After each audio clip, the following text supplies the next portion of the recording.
everyone, and welcome back to Chef Sherry's Plant-Based Kitchen. I have been on a hiatus, haven't I, Dale, for a while. I don't know, we've been doing a lot of traveling around, visiting our family and doing different things, but I'm back. Tomorrow, the Vegan Volunteer Corps goes to the shelter in the city of Chicago, where we go once a month to prepare a beautiful whole food plant-based meal for 48 residents who reside in the shelter. So we had a potluck for our VVC group over the summer, and one of our members, Carol Cunard, made this vegan taco casserole, which was created by a woman, Larisha Bernard, and it was really good. So we've decided we're going to make a lot of this for our shelter friends, so I want to show you how I'm doing it. I'm doubling my recipe, so it's going to go in a big aluminum pan, but all I did was I took a green pepper, onion, and garlic, and I sauteed them, not even in water, because the onion really provided enough moisture. So that's been cooking for about 5-10 minutes. So it's ready for me to add the rest of the ingredients. So we're going to add in my black beans, and I'm doubling this, so it's going to look like a lot more. Our corn, which is over here, and I got organic corn without any salt. None of this has salt in it either, which I love. Let's see what else we add in here. Corn salsa. We would just do a cup of salsa, but this is 2 cups for my double recipe.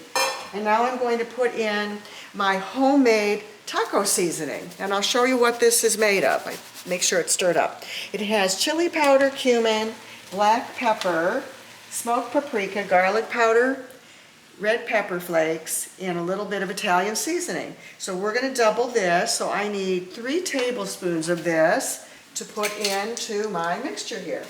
So this should be almost all of it. 1, 2, yep, all of it. We used it all. No more taco seasoning.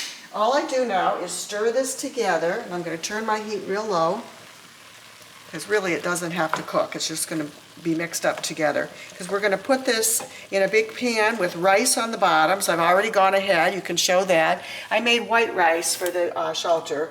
I know brown rice is healthier, but I think this is sort of more familiar, so I'm going to use that this time.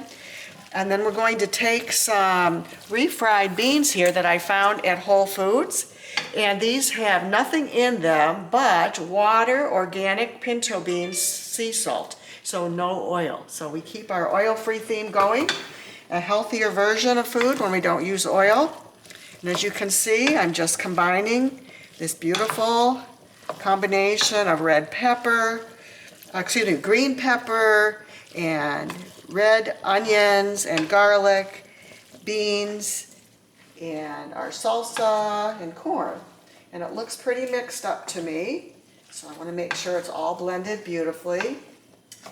All right, a few more minutes of getting that corn incorporated. Beautiful.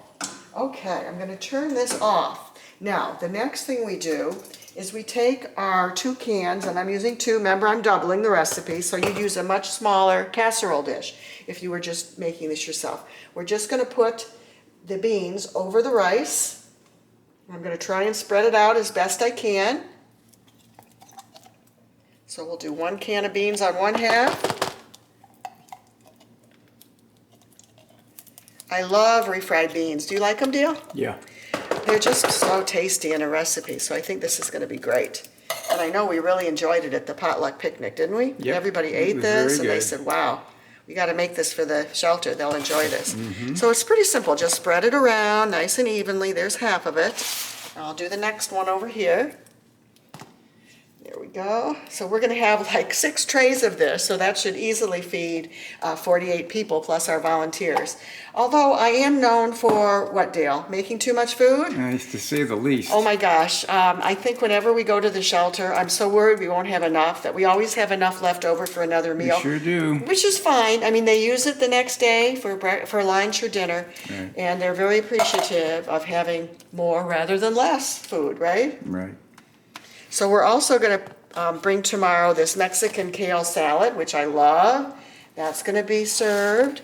And we're having chips and salsa, and they're homemade chips. We just take corn tortillas and we bake them ourselves, cut them into triangles. So we have several volunteers doing that. Someone's bringing salsa. We have homemade guacamole. What else? And then we're having some really good cookies for dessert. And of course, fresh fruit. We always have a big fresh fruit salad available. So that looks perfect.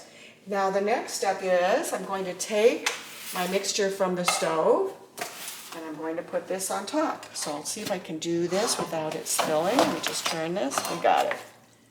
Wish I had a little bigger spoon. Maybe I'll use this one instead, because I think we need to scoop it out a little more. Yeah. Okay, so I'll start to add this. Isn't that pretty?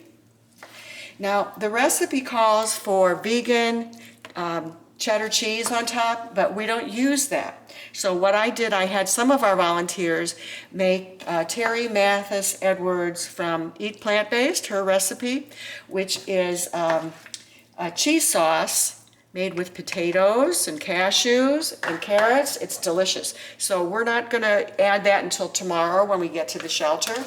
And actually, we're not going to bake this until we get to the shelter. I'm just going to set it up for tomorrow.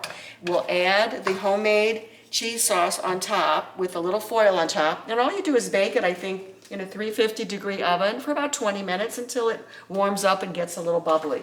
And then we can serve it. But look how great this is. This is going to feed a lot of people, honey. Looks good. Yeah, it smells good. I wish you guys could smell it. So if you're going somewhere where you need a dish that's going to feed a ton of people, I would highly recommend something like this. Pretty easy.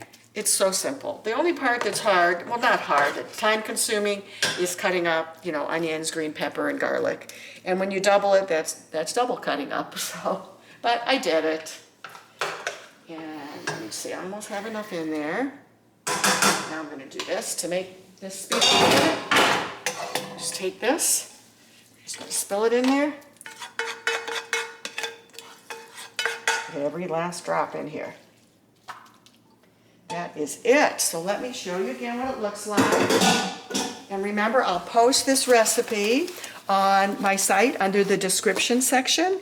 So if you'd like to try it and let me know what you think, please do. I love hearing from you. And I hope that I get to comment back to each of any one of you who makes a comment about the dishes. I truly appreciate your feedback. So have a wonderful day, everyone. Take care of yourselves and your families, and I'll see you next time back in my kitchen. So long.